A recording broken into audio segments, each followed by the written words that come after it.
దేవుడు అనేక మారులు మనల్ని పిలుస్తూ ఉంటాడు. మిమ్మల్ని ఎప్పుడైనా పిలిచాడా? పిలిచాడా? పిలవబట్టే మన అందరము ఇక్కడ ఉన్నాం. పిలవకపోతే మనం ఇక్కడ ఉండం. ఆయన మనల్ని ఏర్పరచుకున్నారు, మనల్ని పిలుచుకున్నారు.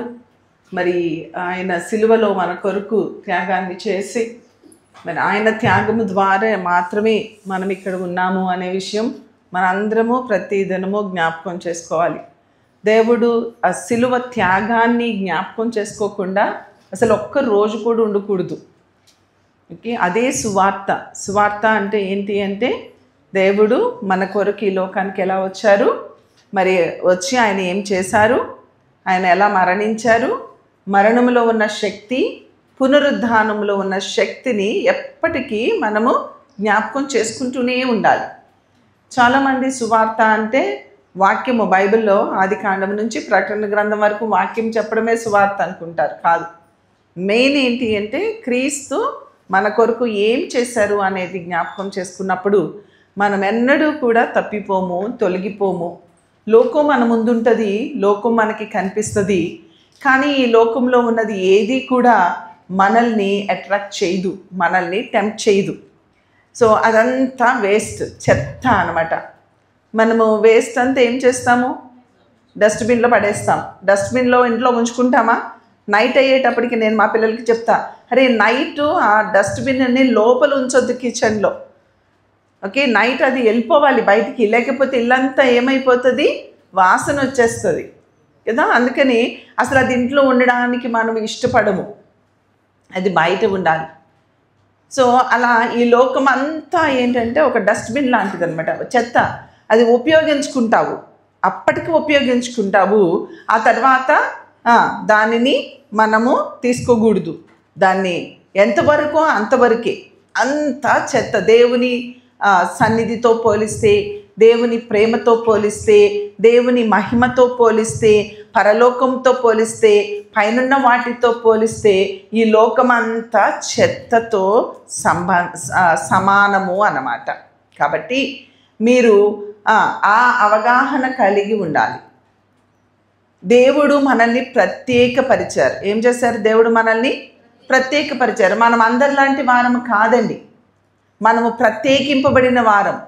ఒక వివాహం జరుగుతుంది అనుకోండి, వివాహం జరుగుతుంటే వివాహానికి అనేక మంది రెడీ అయ్యి వస్తారు. వివాహానికి వెళ్ళేటప్పుడు నువ్వు సిద్ధపడకుండా వెళ్తావా?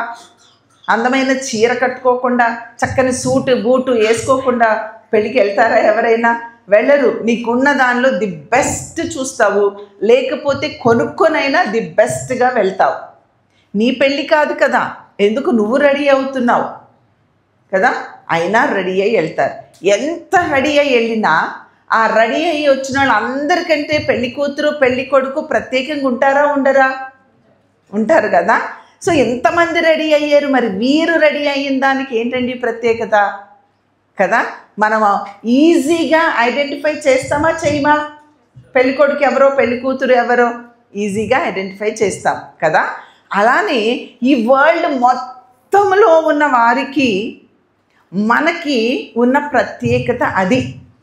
ఎంతమంది ఎంత భక్తి చేస్తున్నా, ఎంతమంది ఎన్ని విశ్వాసాలు కలిగి ఉన్నా, మన క్రైస్తవులమైన క్రీస్తును వెంబడించే వారి, క్రీస్తును వారి హృదయములోనికి ఆహ్వానించిన వారి యొక్క కంప్లీట్గా ప్రతిదీ, మాట, చూపు, నడక, పడక, ఏదన్నా అవనివ్వండి, ప్రతిదీ కూడా ఇట్ ఈస్ ఐడెంటిఫైడ్ అన్నమాట. ఆ పెళ్లి కూతుర్ని ఎలాగా ప్రత్యేకంగా మనం ఐడెంటిఫై చేయగలుగుతామో, మనము కూడా మన యొక్క భక్తి విధానము, మనం ఏర్పరచబడిన రాజ వంశము అన్నమాట మనది. ఆ వంశంలో ఉన్న మనము రాజ కుమార్తెలుగా, రాజకుమారులుగా ఉన్న మనము అందరిలాగా ఉండకూడదండి, ఒక ప్రత్యేకమైనటువంటి వారము. ఇక్కడ దేవుడు మనల్ని పిలుచుకున్నాడు, దేవుడు మనల్ని ఏర్పరచుకున్నాడు. ఈ బైబిల్ గ్రంథంలో కూడా మనం చూసినట్లయితే అనేక మంది లోకములో నుండి ప్రత్యేకింపబడిన వారు మనకి కనిపిస్తూ ఉంటారు. అబ్రహామును చూడండి, ఎంత ప్రత్యేకమైన వ్యక్తి. విశ్వాసమునకు తండ్రిగా పిలువబడుతూ ఉన్నాడు. దేవునికి స్నేహితుడిగా పిలువబడుతూ ఉన్నాడు. ఎంత ఆధిక్యత తనకి దక్కుతూ ఉన్నదో, అంత ప్రత్యేకత తనలో ఎందుకు కనబడుతూ ఉంది? అప్పటి జనాంగం ఎంతోమంది ఉన్నారు కదా, వారిలో అబ్రహాము ఎందుకు అంత ప్రత్యేకంగా ఉన్నాడు? ఈ దినమున మనల్ని పిలిచిన దేవుడు, అబ్రహామును పిలిచిన దేవుడే మనల్ని పిలిచాడు. మరి మనల్ని పిలిచిన దేవుడికి మనము అబ్రహాము దేవునికి ఎలా కనిపిస్తూ ఉన్నాడో ఈ దినమున ఈ రూతు మీరు అలానే కనిపిస్తూ ఉన్నారా? ఆ ప్రత్యేకత మనలో ఉన్నదా అని ఒక్కసారి పరిశీలన చేసుకోవాలి. దాదాపు బైబిల్ గ్రంథం మొత్తంలో, నేను అంతకుముందు ఒకసారి మీకు చెప్పాను, దాదాపు బైబిల్ గ్రంథం మొత్తంలో ఎక్కువగా పురుషులకే ఆధిక్యత ఇచ్చారు ప్రభు. వాళ్ళనే వాడుకుంటూ ఉన్నాడు, వాళ్ళనే ముందు పెడుతూ ఉన్నాడు. ఎప్పుడైతే పురుషులైనటువంటి వారు చేయవలసినది చేయకుండా దేవుడు మిమ్మల్ని ఎందుకు పిలిచాడో ఆ పిలుపును మరచి మీరు లోకములో బ్రతుకుతూ ఉన్నట్లయితే ఆయన యొక్క సంకల్పం నెరవేర్చడానికి ఆయన మౌనంగా ఉండరట. ఫస్ట్ ప్రయారిటీ మీకు ఇచ్చారు. మీకు ఇచ్చినప్పుడు దానిని మీరేం చేయాలి? యూటిలైజ్ చేసుకోవాలి. మీరు దాన్ని యూటిలైజ్ చేసుకోకపోతే ఆయన పని ఆగిపోతుందా? ఆగిపోదు. అప్పుడు ఆయన ఎవరిని లేవనెత్తుకుంటారో తెలుసా? స్త్రీలైనటువంటి వారిని లేవనెత్తుకుంటారు. అంతేగాని ఆయన మాత్రం ఆయన పనిని ఆపలేరు. కాబట్టి మనము పురుషులమైనటువంటి మీరు దేవుడు మీకు ఇచ్చిన ఆ పొజిషన్ని ఎప్పుడు కూడా లూజ్ చేసుకోవద్దు అని నేను మీకు రిక్వెస్ట్ చేస్తూ ఉన్నాను. ఒక స్త్రీగా నేను అధికారము వహించడానికి పురుషుని మీద అస్సలు ఆధిపత్యము లేనే లేదండి, అధికారము లేదు. It's my humble request. ఏంటి అంటే దేవుడు నిన్ను రక్షించుకున్న విధానమును మర్చిపోవద్దు. దేవుడు నిన్ను కోరుకున్న విధానము మర్చిపోవద్దు. దేవుడు నిన్ను ప్రత్యేకించుకున్న విధానాన్ని మర్చిపోవద్దు. లోకములో, పాపములో, అపరాధముల చేత చచ్చిన స్థితిలో ఉన్న నిన్ను ఆయన ఎలాగ పైకి లేవనెత్తి నిన్ను కడిగి శుభ్రపరిచి ఆయన పనిలో నిన్ను వాడుకోవాలి అని ఆశపడుతూ ఉండగా నాకు చిన్న కథ గుర్తొస్తుంది, కానీ సమయం లేదు. ఒక ఫారినర్ ఒకసారి మన ఇండియాకి వచ్చాడంట. ఇండియాకి వచ్చి ఆయన అలాగా తిరుగుతూ ఉంటే ఇండియా అంతా చూద్దామని, మనకి డ్రైనేజీ సిస్టమ్ ఉండదు కదా కాలువలు అలా మన ఇంటి ముందో ఇంటి వెనకాలో పారుతూనే ఉంటాయి. ఆ డ్రైనేజ్లో ఈ పందులు ఉంటాయి కదా, ఈ పందులు ఎక్కడుంటాయి? డ్రైనేజ్లోనే ఉంటాయి. ఈ డ్రైనేజ్లో ఉన్న ఈ పందులు ఏమో కొన్ని తెల్ల పందులు ఉంటాయి, మనకు మాత్రం ఏ పందులు ఉంటాయి? నల్ల పందులు ఎక్కువ ఉంటాయి. ఈ పందులు ఆ బురదలో పొర్లుతూ అందులోనే జీవిస్తూ ఉంటే అరే వాళ్ళకి డ్రైనేజీలు ఉండవు కదా, ఆళ్ళ పందులు ఎలాగా మురికిలో ఉండవు కదా, అరే ఈ మురికిలో ఉన్న ఇవి అని చెప్పి పాపం జాలిపడి గబగబా తీసి దాన్ని పైపు పెట్టి కడిగేసేసి లోపలికి వాష్రూమ్లోకి తీసుకెళ్ళి శుభ్రంగా కడిగి దానిని సోప్ వేసి షాంపూ వేసి అన్నీ క్లీన్ చేసి మంచి పర్ఫ్యూమ్ కొట్టి దానికి మంచి డ్రెస్ వేసి దానికి మంచి చైన్ పెట్టి అమ్మా ఎంత క్యూట్గా ఉన్నావే నువ్వు, ఎంత బాగున్నావు అని చెప్పి దాన్ని ముద్దులాడి సరే నువ్వు ఇక్కడే ఉండు, నేను పోయి మరి నిన్ను శుభ్రం చేశాను కాబట్టి ఇప్పుడు నన్ను శుభ్రం చేసుకోవాలి అని ఆయన బాత్రూంలోకి వెళ్ళి వచ్చేలోపు ఇది మళ్ళీ ఈ చక్కని ఆ ముత్యాల హారముతోనూ చక్కని డ్రెస్తోనూ చక్కని పర్ఫ్యూమ్తో మళ్ళీ వెళ్ళి ఆయన వచ్చేలోపు ఎక్కడ కూర్చుంది? బురదలోనే, మళ్ళీ ఆ డ్రైనేజ్లోనే ఉంది. అరే ఏది అని ఇల్లంతా వెతికాడు, అది దొరకలేదు. ఎక్కడుందా అంటే బురదలో ఉంది. ఈనాటి క్రైస్తవ సమాజం, నా జీవితాలు ఎలా ఉంటున్నాయి నేను చెప్పక్కర్లేదు, మనం ఆలోచించుకుంటే మనకే అర్థమవుతుంది. దేవుని వాక్యము చేత మనల్ని కడిగి మనల్ని శుద్ధీకరించి ఆయన కల్వరి సిలువలో రక్తాన్ని కార్చి మనల్ని శుద్ధీకరించి మన అపవిత్రత అంతా పోవునట్లుగా హిస్సోపుతో మనల్ని కడిగి ఆయన ఎర్రగా ఉన్న మన పాపములను హిమము వలె తెల్లగా మనల్ని కడిగి ఆయన ఆహారాల చేత మనల్ని అలంకరించి ఆయన గుణముల చేత మనల్ని అలంకరించి ప్రేమ, దయ, జాలి, ఇలాగా దయగలిగిన గుణాలు కలిగి దీర్ఘశాంతము, దయాలత్వము, మంచితనము, ఆశా నిగ్రహము, ఇలాంటి వాటన్నిటితో మనల్ని నింపి ఇలా బ్రతకండి చిన్న అని మనకి చెప్తే కోపము, అహంకారము, అసూయ, ద్వేషము, ఈర్ష్య, కక్ష, పోట్లాట్లు, బూతులు, అరుపులు, కేకలు, అబ్బో అది డిఫరెంట్ వరల్డ్. ఆ బురదను విడిచి బయటికి రావడము మనకి ససేమిరా ఇష్టమే ఉండదట. ఇంకా ఎంతకాలము ఆ బురదనే ఆశిస్తూ ఆ బురద బ్రతుకులోనే జీవించే క్రైస్తవులుగా మనము ఉంటే కొన్ని సంవత్సరాలు దేవుడు మనతో మాట్లాడుతూ ఉన్నాడు కదా. మాట్లాడి వాక్యాన్ని బోధించి వీళ్ళు చెప్తే వింటలేదని ఇంకొకళ్ళు చెప్తే వింటలేదని ఇంకొకళ్ళని అలా రకరకాలుగా ఎన్నో ప్రయత్నాలతో ఆయన సువార్తను మనకి ప్రకటిస్తూ ఉంటే బట్ స్టిల్ మనము మాత్రము మన బుద్ధిని మార్చుకునే స్థితిలో మనం కనబడడం లేదు. సో ఇక్కడ న్యాయాధిపతులలో మనం చూసినట్లయితే అక్కడ పురుషులందరూ మౌనంగా ఉన్నప్పుడు దేవుడు ఏం చేశాడంటే అక్కడ అనేక మంది మొరపెడుతూ ఉన్నారట. ఇశ్రాయేలు యెహోవాకు మొరపెడుతూ ఉంటే వారి కఠినమైన బాధలను చూడలేక అప్పుడు ఆ కాలంలో లప్పిదోతునకు భార్య అయిన దెబోరాని దేవుడు ఏం చేసుకున్నాడు, పిలుచుకున్నాడంట. లప్పిదోతుని పిలుచుకోవచ్చు కదా, లేదా ఇంకా అక్కడ దెబోరాకి సహకారిగా ఉన్న అబీనోయాము కుమారుడైన బారాకు ఉన్నాడు, ఆ బారాకును నిలబెట్టుకోవచ్చు కదా. కానీ ఇక్కడ ఎవరిని దేవుడు నిలవబెట్టుకున్నాడు, దెబోరాను, ఒక స్త్రీని నిలవబెట్టుకున్నాడు. చాలామంది స్త్రీ ప్రవచించకూడదు, స్త్రీ మాట్లాడకూడదు, స్త్రీ బోధించకూడదు అని చెప్తారు. ఒక పార్ట్ మేబీ ఇట్స్ అది నిజమే అనుకోవచ్చు. కానీ ఎట్ ద సేమ్ టైం ఏమనుకంటే ఫిలిప్పు కుమార్తెలు ఉన్నారు. ఎంతమంది ఉన్నారండి? నలుగురు కూడా ప్రవచించు ఆత్మను కలిగి ఉన్నారా? ప్రవచించు ఆత్మను కలిగి ఉన్నారు. తర్వాత స్త్రీలు, వృద్ధులు, చిన్నపిల్లలు సహితము ప్రవచించు వరాన్ని దేవుడు ఆయన అంత్య దినాలలో కురుమరిస్తాను అని చెప్పాడు. ఇక్కడ మనము మౌనంగా ఉంటే మన ద్వారా దేవుని రాజ్యము కట్టబడాలని ఆశిస్తూ ఉంటే నీకు ఆ అవకాశాన్ని ఫస్ట్గా దేవుడు అనుగ్రహిస్తే ఆ అవకాశాన్ని ఉపయోగించుకోకుండా నీ దారిన నువ్వు బ్రతుకుతూ ఉంటే ఆ పందిలాగా వెళ్ళి మళ్ళీ అదే బురదలో, అదే లోకములో, అదే ధనములో, అదే పేరులో, అదే ప్రఖ్యాతిలో, అదే ఫేమ్లో అక్కడే నీ యొక్క మనస్సు స్థిరపడిపోయి ఉన్నట్లయితే దేవుడు ఏం చేస్తాడో తెలుసా? ఇలాంటి దెబోరాలను లేవనెత్తుకుంటాడు.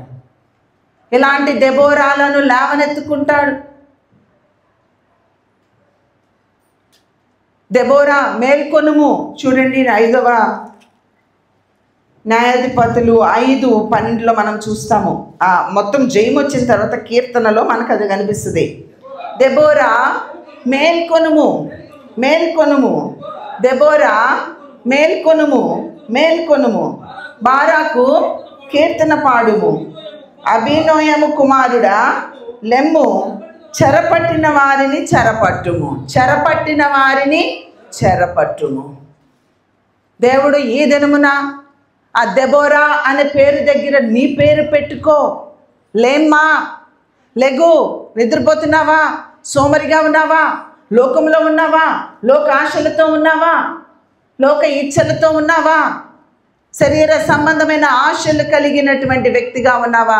అయితే నువ్వు మేల్కో. ఈ ఉదయకాల సమయంలో ప్రభువు నిన్ను మేల్కొల్పుతున్నాడు, నిన్ను పిలుస్తూ ఉన్నాడు, నిన్ను రమ్మని అడుగుతూ ఉన్నాడు. వస్తావా? ఆలోచిస్తావా? ఏమా వస్తావా? ఆలోచిస్తానక్క. సెలవిస్తారో లేదోనక్క, నేను వెళ్ళగలనో లేనో నక్క, నేనైతే నాకు నడుము నొప్పిగా ఉంది, వస్తానో రాను, ఆ టైంకి ఎలా ఉంటుందో. ఎన్ని సాకులు చెప్తాం మనం. ఈ దెబోరా కూడా అనొచ్చు కదా, అమ్మో లప్పిదోతు ఊరుకోడేమో, నా భర్త పర్మిషన్ అడగాలి, అయినా నేను స్త్రీని కదా, నా వల్ల అవుతుందో లేదో, ఎంతమంది పురుషులు ఉన్నారు కదా, మీరు వెళ్ళొచ్చు కదా. ఎన్నో ఎక్స్క్యూజెస్ ఇవ్వచ్చండి ఇక్కడ, కానీ ఆమె ఏ ఎక్స్క్యూజెస్ ఇవ్వలేదు. 4వ అధ్యాయంలో మనం చూసినట్లయితే 8వ వచనంలో చెప్తూ ఉంటారు, బారాకు నీవు నాతో కూడా వచ్చిన ఎడల, బారాకు ఆ యొక్క దెబోరా దగ్గరికి వెళ్ళి అంటున్నాడు, నువ్వు నాతో కూడా వచ్చిన ఎడల నేను వెళ్ళదను, కానీ నీవు నాతో కూడా రాని ఎడల నేను వెళ్ళను. నువ్వు నాతో రావాలి. ఒక పురుషుడు వెళ్ళి ఒక స్త్రీని, న్యాయాధిపతిగా ఉన్నటువంటి దెబోరాని అడుగుతూ ఉన్నాడు, నువ్వు నాతో వస్తేనే నేను నీతో వస్తాను. ఇంగ్లీష్లో ఇంకా చక్కగా ఉంటుంది, నువ్వు నాతో వస్తేనే నేను నీతో వస్తా, నువ్వు రాకపోతే నేను వెళ్ళను. నేను యుద్ధానికి వెళ్ళాలి, కానీ నువ్వు వస్తేనే నేను వస్తాను. షీ సెడ్ yes, నేను వస్తాను. దేవుడు ఈ ఉదయ కాలంలో నిన్ను పిలుస్తూ ఉన్నాడు, ప్రియ చెల్లి, ప్రియ తమ్ముడు. ఆయన ఫెయిత్లోనికి నిన్ను రమ్మని, ఆయన విశ్వాసంలోనికి నిన్ను రమ్మని, ఆయన కార్యములు చేయడానికి, ఆయన యుద్ధము చేయడానికి, నీవు ప్రజల పక్షముగా పోరాడడానికి, సాతానును ఓడించడానికి నిన్ను ఆయన పిలుస్తూ ఉన్నాడు. సాతాను క్రియలను ఓడించడానికి నిన్ను పిలుస్తూ ఉన్నాడు. ఇశ్రాయేలుతో అంటూ ఉంటాడు దేవుడు, ఇశ్రాయేలు నీవు చక్కగా నిలవబడిన ఎడల నీలో నన్ను మహిమపరుచుకుంటాను. ఏం దేవుడు దేవుడిగా మహిమపరుచుకోగలిగిన శక్తి కలిగిన వాడు కాదంటారా? ఆయన శక్తి కలిగిన వాడే. కానీ ఎందుకండి పాపులమైన మనల్ని, బురదలో ఉన్న మనల్ని, పందిలాగా బురదలో బొర్లుతూ లోకములో పొర్లుతూ ఉన్న మనల్ని పిలిచి నువ్వు చక్కగా నిలవబడతావా, నేను నిన్ను కడిగాను, శుద్ధీకరించుకున్నాను, నువ్వు వంకర చూపులు వంకర బ్రతుకు లేకుండా నువ్వు చక్కగా తిన్నగా నిలవబడితే నీలో నన్ను మహిమపరుచుకుంటాను. ఎంత ఘనత అండి, ఎంత ఘనత దేవుడు మనకివ్వాలని ఆశపడుతూ ఉన్నాడు. దేవుని నామాన్ని మహిమపరచడానికి ఆయన డైరెక్ట్గా కాకుండా మన ద్వారా ఆయన నామం మహిమపరచుకోవాలంటూ ఉన్నాడు. ఈ దినాలలో అలాగా మనకు ఒక అవకాశాన్ని ఇస్తూ ఉంటే, ఈ అవకాశము పొందిన విశ్వాసులు ఏం చేస్తున్నారో తెలుసా? కాల పరిధులలో వారిని వారు ఎక్స్పోజ్ చేసుకుంటున్నారు, కానీ దేవుణ్ణి ఎక్స్పోజ్ చేయటం లేదు. విశ్వాసులైనటువంటి వారు, విశ్వాసంలో ఇంకా ఉన్నతమైన స్థితిలోకి వెళ్ళాము, బోధిస్తున్నాము అనుకున్నటువంటి వారు సహితము కూడా దేవునికి రావలసిన మహిమను వారు దొంగిలించేవారుగా ఉంటూ ఉన్నారు.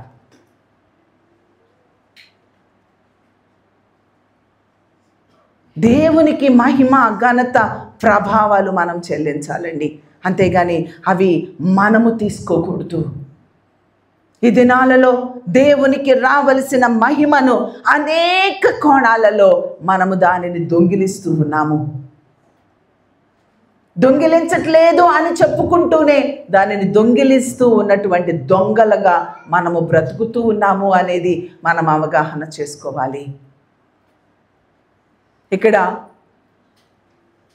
దెబోరా అంటది, సరే వస్తా, కానీ అక్కడ దేవుడు మనకి జయమిస్తాడు, కానీ ఆ జయము ద్వారా నీకు మహిమ రాదు.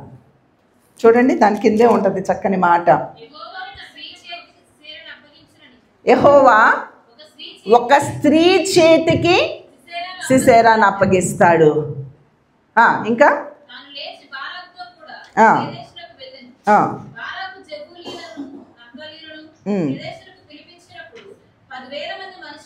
అక్కడ కాదు నాన్న, 9వ వచనం.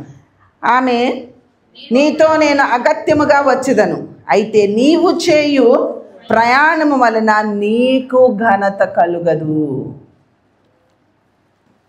నీకు ఘనత, బారకు నీకు ఘనత కలుగుద్దా అనుకుంటున్నామేమో. ముందుగానే హెచ్చరిస్తూ ఉంది దెబోరా, నీకు ఘనత కలుగదు. ఘనత దేవునికి ఇచ్చేవారుగా ఉండాలి. ఇక్కడ ఫస్ట్ పాయింట్ మనం నేర్చుకున్నది ఏంటి అంటే, దేవుడు ఆయన విశ్వాసంలోనికి మనల్ని పిలుస్తూ ఉన్నప్పుడు, ఆయనకు మహిమ ఘనత ఇవ్వడానికి మనల్ని పిలుస్తూ ఉన్నప్పుడు, మనము దెబోరా మేల్కొనుము మేల్కొనుము అని చెప్పినట్లు, అప్పుడు దెబోరా మేల్కొని నేను అడుగులు ముందుకు వేస్తాను, నేను వస్తాను, సిద్ధ మనసు అను జోడు తొడుగుకొనుడి అనంది. ఈ దినాలలో అనేక మంది సిద్ధ మనసు అనే జోడు లేదు.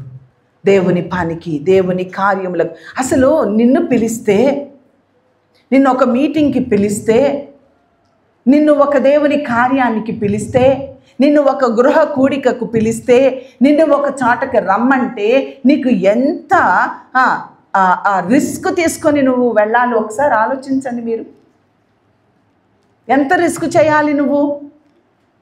100% రిస్క్లో నువ్వు ఎంత రిస్క్ చేయాలి చెప్పండి? ఒక మీటింగ్కి వెళ్ళాలి, ఎంత రిస్క్ చేయాలి?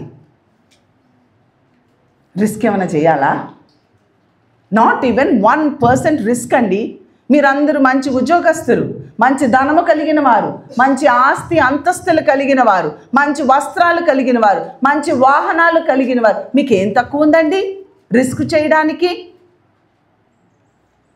ఎంత కంఫర్టబుల్గా ఒక గృహ కూడికకు నువ్వు వెళ్ళొచ్చు, ఎంత కంఫర్టబుల్గా వీకోట మీటింగ్ ఉంది రండి అంటే వెళ్ళొచ్చు, ఎంత కంఫర్టబుల్గా హెడ్ క్వార్టర్స్లో న్యూజివీడ్లో ఒక కూటం జరుగుతుంది అంటే ఎంత కంఫర్టబుల్గా నువ్వు రావచ్చు.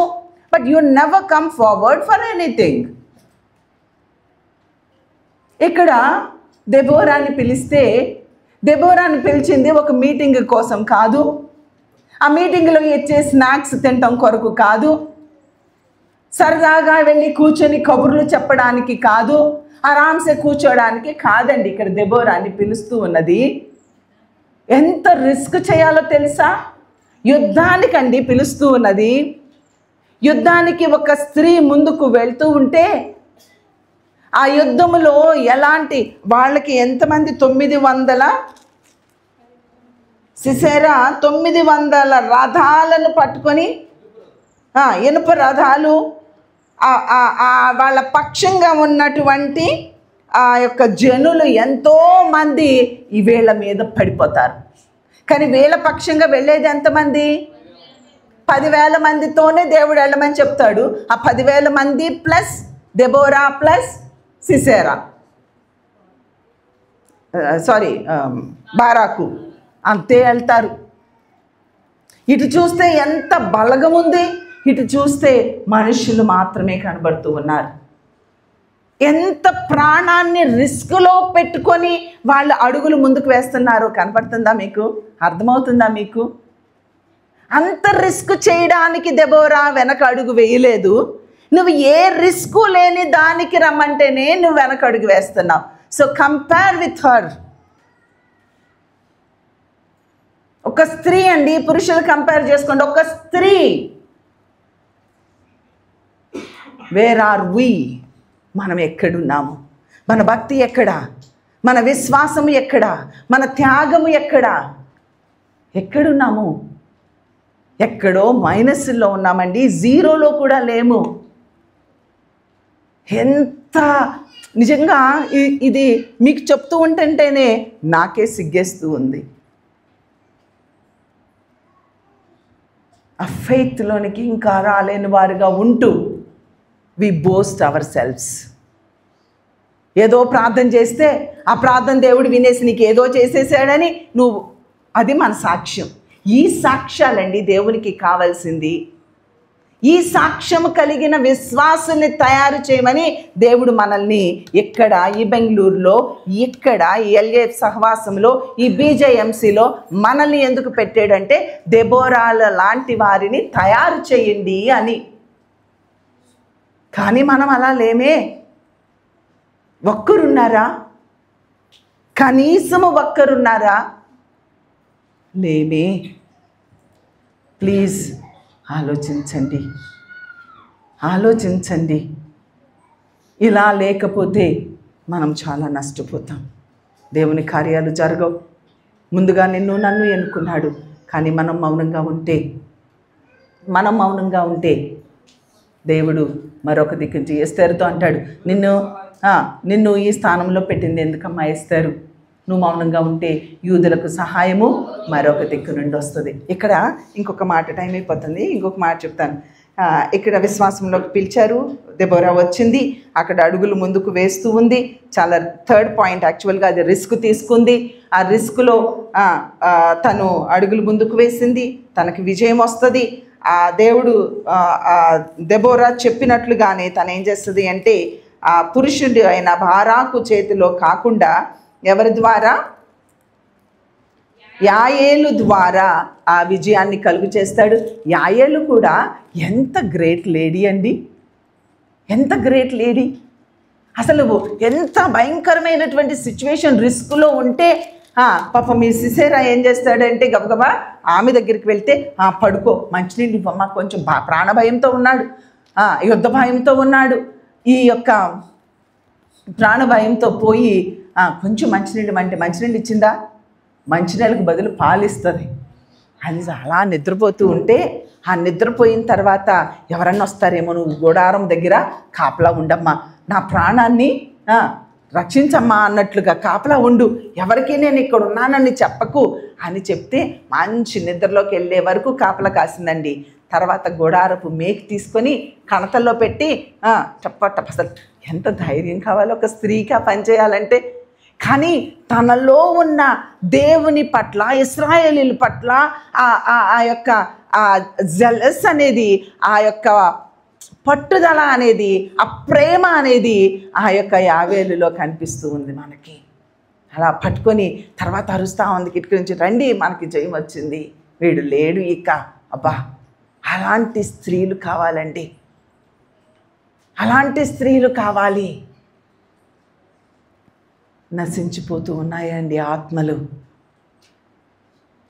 మొన్న ఒక సాంగ్, ఏదో కొత్త సాంగ్ వచ్చింది, దున్నని బీడు భూములు అనే సాంగ్.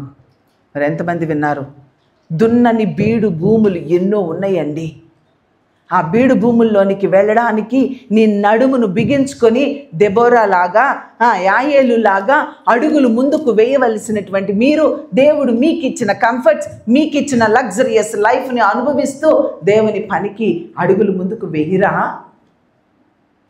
మౌనంగా ఉంటావా? సుఖంగా ఉంటావా? సౌఖ్యంగా ఉంటావా? తిని తాగి సుఖిస్తే నీ ఆత్మకు కూడా నువ్వు రక్షించుకోలేవు. తెలుసా నీకు ఆ సంగతి? జాగ్రత్త. పొలమునకు పొలం కలుపుకుంటే ఏమొస్తుందంట? ఆశీర్వాదం. మన మాటలో ఆశీర్వాదమేగా. పొలం ఉంది, ఇంకో పొలం కొనుక్కున్నావు, ఏమొచ్చిందండి? ఆశీర్వాదం వచ్చిందండి. కానీ దేవుని వాక్యం ఏం చెప్తుంది? వాక్యము చదవవు కదా, అందుకే నీకు తెలియదు. పొలానికి పొలం కలుపుకుంటే ఏంటంట? శ్రమ అని ఉంది దేవుని వాక్యంలో. పొలానికి పొలం కలుపుకుంటే శ్రమ. మనకి పొలానికి పొలం కలుపుకొని వచ్చి నాకు దేవుడు ఆశీర్వాదం ఇచ్చాడండి, స్తుతి కూటం పెట్టుకుంటానండి, పాస్టర్ గారు మా ఇంటికి రండి. అరే, ఇదే బైబిల్ అండి, మనది క్రొత్త బైబిల్ కదా. దేవుడు పాత నిబంధనలోంచి క్రొత్త నిబంధనలోకి నడిపిస్తే మనం క్రొత్త నిబంధన కడుతున్నాం. సరికొత్త నిబంధన అంట. బాగుంది. ఏంటండి మనం ఎక్కడున్నామండి? దయచేసి ప్లీజ్ ఆలోచించండి. మనము ఎక్కడికో వెళ్ళిపోతూ ఉన్నాము. మనం ఎన్ని ఆస్తులు కొనుక్కున్నా, ఎన్ని పొలాలు కొనుక్కున్నా, ఏమి కొనుక్కున్నా అన్నీ ఇక్కడే ఉంటాయి. కానీ నీతో పాటు నీ వెనకాలే పరలోకానికి తీసుకెళ్లేది ఏంటో తెలుసా? నువ్వు నీ ద్వారా, నీ సాక్ష్యం ద్వారా, నీ ప్రేమ ద్వారా, నీ దయ ద్వారా, నీ జాలి ద్వారా, నీ ప్రయాస ద్వారా దేవుని ఆ సన్నిధిని అనుభవిస్తూ నీవు రక్షించుకున్న ఆత్మలు మాత్రమే నీతో పాటు నువ్వు తీసుకొని వెళ్ళగలుగుతావు. ఆస్తిని సంపాదించుకోవడానికి మనం మాత్రం ఆలోచన కలిగి లేము. అట్టి సత్యాన్ని మరచిన వారుగా మనం ఉన్నాము. ఆ సత్యం మనకి తెలుసు, కానీ ఎక్కడో అడుగును పడిపోయింది. ఇప్పుడున్న దుమ్ము దులపాలి. మనం దులపండి, దులిపితే అది మనకు మేలు అని నేను అనుకుంటూ ఉన్నాను. ఇక్కడ ఈ వీళ్ళు యుద్ధానికి వచ్చారు. ఎవరెవరు వచ్చారు? దెబోరా వచ్చింది, సిసేరా, ఈ 10,000 మంది వీళ్ళందరూ వచ్చిన తర్వాత కూడా వీళ్ళకేమో 900 ఇనప రథాలు ఉన్నాయి. మరి వీళ్ళ బలగం చాలదు. అందుకని దేవుడు ఎంత గొప్పోడో చూడండి. ఈ యొక్క కీర్తన రాసిందే 5వ అధ్యాయంలో అందులో కనిపిస్తుంది. ఎంత చక్కని మాటలంటే 20వ వచనం చూస్తే, నక్షత్రములు ఆకాశము నుండి యుద్ధము చేసినాయి అంట. ఏం చేసినాయి? నక్షత్రాలు ఆకాశము నుండి యుద్ధము చేసినాయి. నక్షత్రములు తమ మార్గములో నుండి సిసేరాతో యుద్ధము చేశాను. ఎంత గొప్ప దేవుడండి మన దేవుడు. నీకు చేత కాకపోతే నువ్వు గిద్యోనులాగా గోధుమలు దొల్లగొట్టుకునే స్టేజ్లో నా వల్ల కాదు అనుకున్నా లేపి బలపరిచి ముందుకు పంపించి అవసరమైతే ఎవరితో యుద్ధం, వేటితో యుద్ధాన్ని, నీకు వాళ్ళకి రథాలు ఉన్నాయి కానీ నీకు సృష్టి నీకు సహకరిస్తుంది. సృష్టి నీకు సహకరిస్తుంది. ఎంత బ్యూటిఫుల్ కదా. అరే, నక్షత్రాలు యుద్ధం చేయడం ఎప్పుడన్నా విన్నామా మనం?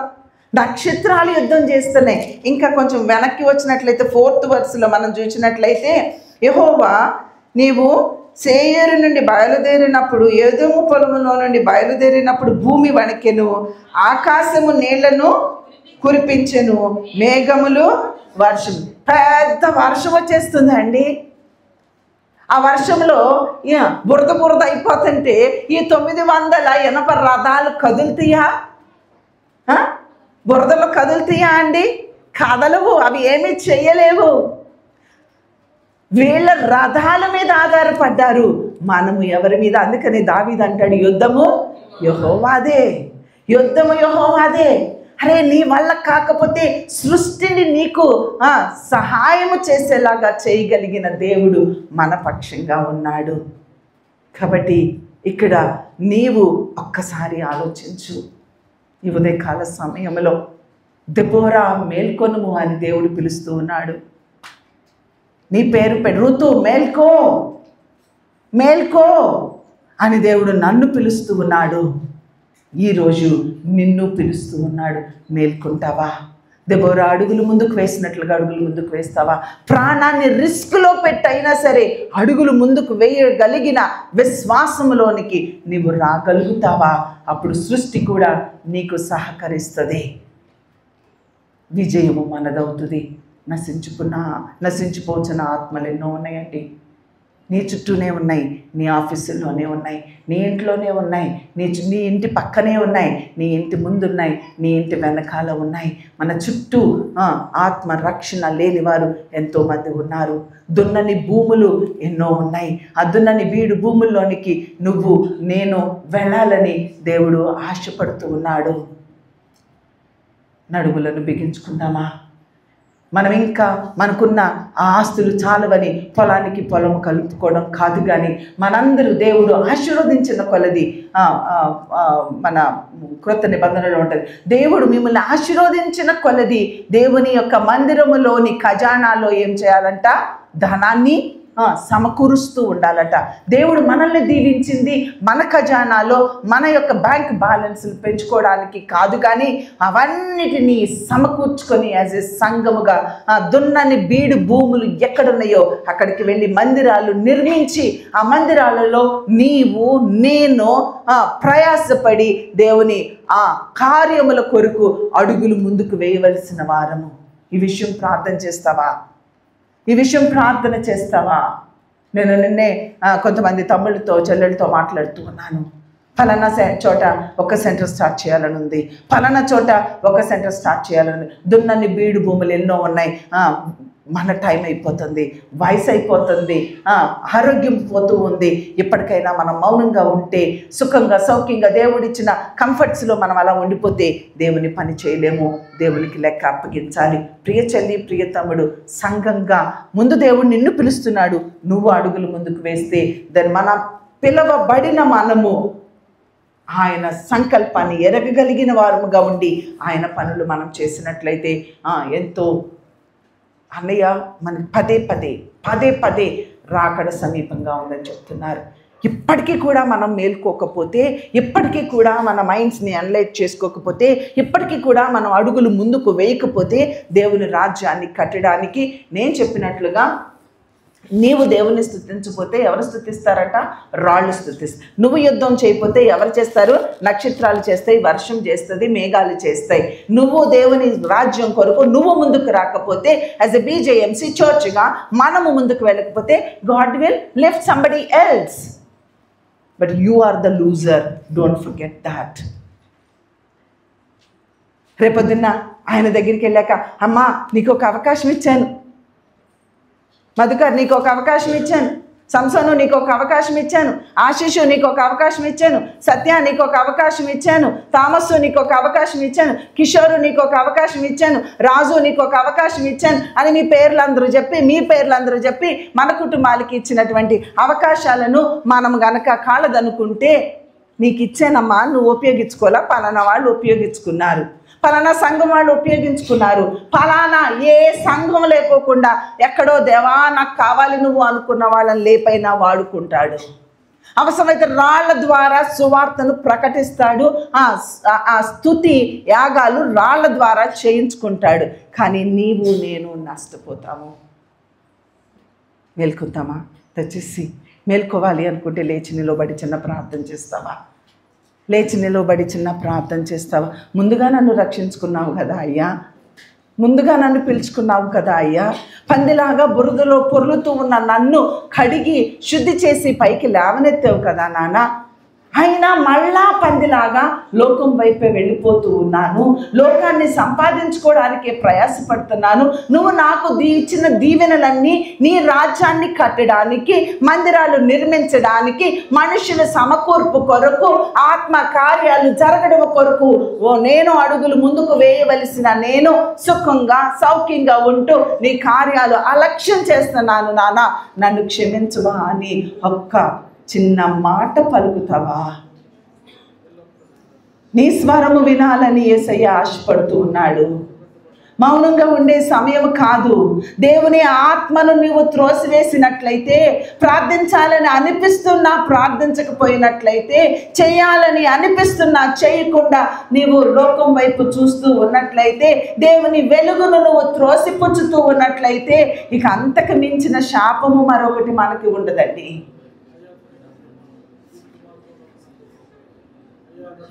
వచ్చాము కదా దేవుని సన్నిధిలోనికి, మాట్లాడుతున్నాడు కదా దేవుడు మనతో.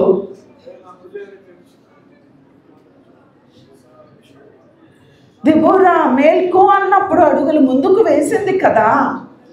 యాయేలు ఎంత ధైర్యము చేసి శత్రువును మేకుతో కొట్టి చంపుతుంది. ఈ దినమున నీ చేతిలో ఒక మేకు ఉంది తల్లి. నిన్ను అడుగులు ముందుకు వేయకుండా అడ్డుకుంటున్నటువంటి సిసేరాను ఆ మేకుతో నువ్వు ఈ దినమున కొట్టగలుగుతావా? అపజయము పాలే అవుతావా? జయము అక్కర్లేదా నీకు? ఎంతో మందికి లేని భాగ్యాన్ని దేవుడు మనకిచ్చాడు కదా. ఎలాగా దాని నుంచి నువ్వు బయటికి వెళ్ళిపోతావు? చిన్న ప్రార్థన చెయ్యమ్మా. నీ ముఖము చూడాలని ఆయన ఆశపడుతున్నారు. నీ స్వరము వినాలని ఆశపడుతూ ఉన్నారు. ఆయనతో నువ్వు చేసే నిబంధనను స్థిరపరచుకోవాలని ఆయన చూస్తూ ఉండగా నీ చెయ్యి ఆయన తట్టు చాచి ఆయన చేతిలో చెయ్యి వేసి చిన్న నిబంధన చేయవా? ఎంతమంది భక్తులు అడుగులు ముందుకు వేశారు? సురేష్ నడిపిస్తాడు. చిన్న ప్రార్థన చేద్దాము.